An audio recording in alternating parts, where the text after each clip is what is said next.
Bismillahirrahmanirrahim. Assalamualaikum warahmatullahi wabarakatuh. Alhamdulillahirrahmanirrahim. Wassalatu wassalamu ala asrofil anbiya'i wal mursalin wa ala alihi wa ashabihi ajma'in. Teman-teman, mentoring berikutnya adalah tentang legalitas. Nah, legalitas di sini bagi saya penting banget. Kita berpraktek di apotek harus melek undang-undang. Begitu kata Pak Mufti Jusnir. Saya bersama beliau ngisi di Tegal waktu itu. Beliau bercerita tentang banyak hal praktek dari kefarmasian yang sebenarnya legal, boleh-boleh saja. Seperti yang ada di NTB atau di Lampung, mereka membuat sebuah krim, krim untuk kecantikan.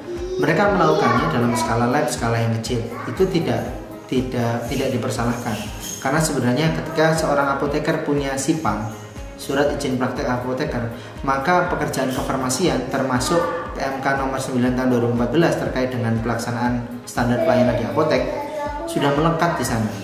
Berarti kalau kita meracik, ya boleh. Lalu izin distribusinya bagaimana? Perlu pakai PIRT dan seterusnya enggak? Ternyata tidak. Dalam skala lab, skala yang lebih sempit, bukan skala industri, ya kita pasti bisa menggunakan izin sebagai apotek, ya, SIA, surat izin apotek. Jadi SIPA dan SIA ini merupakan sebuah konsekuensi logis dari praktek seorang apoteker. Kita praktek teman-teman, nggak cuma sekedar jualan. Nah, bagaimana agar praktek kita aman? Harus ada SOP-nya. Nah, SOP ini yang kemudian harus kita kelola dengan baik. Harus diupdate, ada jurnal ilmiah yang mendukung, sehingga kalau kita dipersalahkan bidang PPIAI misalnya, bidang advokasi akan mudah untuk membantu kita ketika ada orang yang mempersalahkan soal legalitas kita. Termasuk kalau kita memiliki sebuah produk dari hasil pekerjaan kita atau penelitian kita. Saya secara pribadi dengan teman-teman di Apotek NH, saya Anissa, Dea, kemudian Intan, kami buat inform consent untuk orang-orang yang sakit seperti ini. Swamedikasinya apa, obat-obatnya, kami buat SOP-nya. Nah, ketika sudah ada SOP ini bisa dievaluasi teman-teman. Ketika ada dinas kesehatan sebagai pembina yang memberikan legalitas terkait dengan SIPA dan SIA, mereka bisa melihat SOP kita itu benar atau tidak. Kalau kita punya SOP, ini legalitas yang sangat penting loh teman-teman. Selain tentang STRA, selain tentang sertifikat kompetensi dan sebagainya, legalitas ketika kita praktek di apotek minimal adalah SIPA, SIA. Jadi kalau ada yang praktek di tempat kita tapi nggak pakai SIPA, nggak pakai SIPA, ya sebenarnya yang rugi dia sendiri, yang rugi apoteker itu sendiri. Kalau kami, teman-teman mau melakukan charge counseling swamedikasi harus pakai SIPA. Kemudian yang berikutnya adalah SIPA, SIA. Kemudian yang berikutnya tadi SOP atau hal-hal yang terkait dengan sertifikat kompetensi kita nanti. Jangan sampai kita semangat buat praktek tapi ternyata kita tidak mengumpulkan SKP, kita tidak mengerjakan atau tidak mengisi borang-borang dengan benar, tidak mendokumentasikan hal-hal yang akan menjadi penting pada saat kita melakukan resertifikasi. Nah, ini hal-hal yang harus kita ukur semuanya, harus punya lembar kendalinya, sehingga legalitas ini tahu kapan expire date, kapan harus diurus, bagaimana cara ngurusnya, siapa yang bisa kita mintai tolong kalau misalnya kita tidak bisa mengerjakan. Legalitas juga termasuk pajak. Nah, kalau kita bisnis apotek, kita harus ngerti pajak juga. Ini kaitannya juga dengan keuangan. Kalau kita nggak bayar pajak, nanti kena denda. Guru kami itu pernah kena denda dan harus dilakukan advokasi. Kenapa? Karena ya pada saat itu perhitungan pajak itu tidak difahami dengan benar, belum belajar. Nah, sekarang kita sudah harus belajar tentang perhitungan pajak itu seperti apa. Kita tanya kepada account representatif, bagaimana cara perhitungan pajak yang benar agar saya menjadi warga negara yang benar juga, gitu kan. Nah, supaya kita tidak dipersalahkan. Termasuk legalitas BPJS kesehatan. Beberapa kali ini kami diminta untuk ketika pengajuan izin apotek ulang, SIPA maupun SIA, kami diminta untuk mengisi form khusus untuk komitmen mendaftarkan karyawan kami kepada BPJS kesehatan, atau nanti misalnya BPJS ketenagakerjaan ketika sudah cukup jumlahnya. Nah, ini yang harus kita taati. Legalitas seperti ini penting. Sepele sebenarnya, hal-hal administratif, tapi harus ada. Jadi kalau kita bicara soal 5 kuasa business owner, 5 kuasa business owner, salah satunya itu aspek legal. Legal ini adalah sesuatu yang harus kita perhatikan benar, karena ini menyangkut bisnis kita. sebenarnya tidak hanya bisnis kita loh ya, tapi juga orang-orang yang memanfaatkan bisnis kita. Kalau kita niatnya buat bantu orang, berarti kalau kita itu nggak legal, kita ilegal, akhirnya apa? Orang juga nggak jadi terbantu. Termasuk legalitas adalah kita menjamin PBF atau pedagang besar farmasi yang masuk ke tempat kita, ke ke apotek kita itu adalah supplier yang benar, salesnya juga benar, bayarnya juga benar, produknya baik. Kalau dia produk yang memang harus ada COE-nya atau sertifikat analisisnya, harus ada surat jalannya lengkap dan seterusnya. Produk itu juga harus ada di faktur, bukan faktur. Kalau teman-teman mau beli di online, teman-teman juga harus tahu kan itu produknya apa. Jangan sampai teman-teman masuk produk ke apotek teman-teman dalam sebuah distribusi legal apotek, tapi sumbernya tidak jelas, sumbernya ilegal. Itu juga praktek yang ilegal. Terus kita jual produk kepada orang yang tidak legal juga gitu. Kita jual di apotek kok harusnya kepada end user, tapi ini kita jual kepada orang untuk dijual lagi. Ini tidak aman. Nah, kalau tidak aman ya berarti tidak benar pola distribusinya. Nah, ini juga legalitas seperti ini.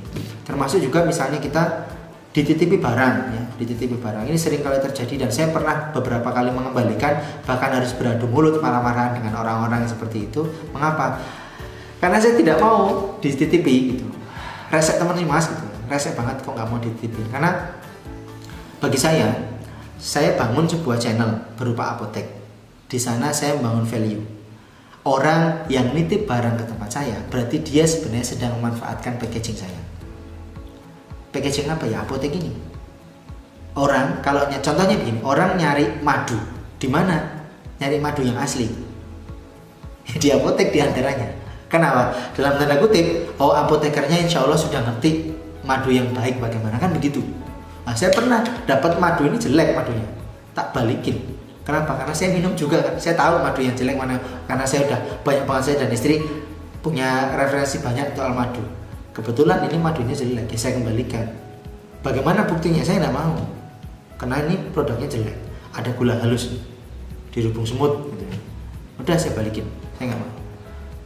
Beberapa produk juga ada pakai anggrek itu, banyak yang nyari ya. Tapi ini nggak benar gitu, campuran itu.